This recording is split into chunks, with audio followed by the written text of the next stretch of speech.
سلام به همه دوستان عزیز و گرامی.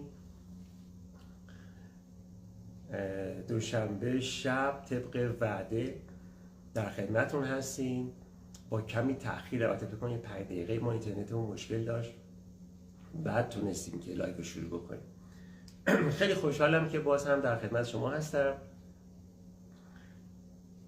امیدوارم که دوستان از اول لایو اومده باشن. حتی دوباره میزنم چند بار دیگه. و هیچ قطعاتی که امروز زدم در نوشته بودیم عنوانشو از کتاب دوره ابتدایی یه سنتور استاد فرامرز پایور،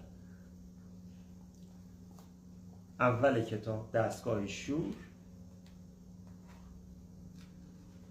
مقدمه، صفحه دوم درآمد دوم و 4 اجرا رو من براتون بچه‌ها اجرا کردم.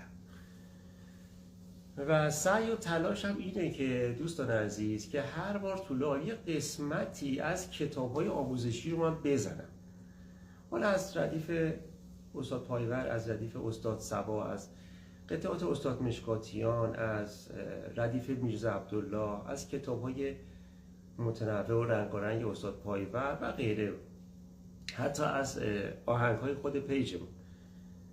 بالاخره اینا آرشیو نگهداری میشه و دوستانی که بخوان بعداً بهش مراجعه میکنن، ازش استفاده میکنن. اون چه که در واقع دوستان من دوست داشتم که براتون توضیح بدم راجع به همین کتاب دوره ابتدایی هستش که استاد پایور چرا اصلا این کتاب رو نوشتن. امیدوارم که سرعت اینترنت ما رو یاری کنه. امشب بحث شدنمون که خیلی جالب نبود، امیدوارم که حالا بتونیم ادامه بدیم. دوستان یه نظری خبری بدید که اگر که سرعت خوبه ادامه بدم بچه ها.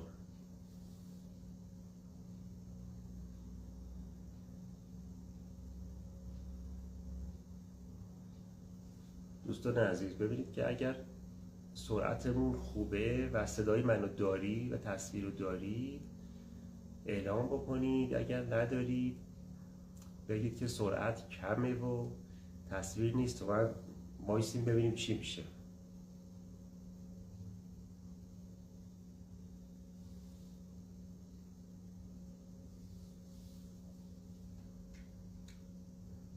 دوستان یه دقیقه من ساز میذارم ببینیم که وضعیت نتمون چجوری خواهد بود.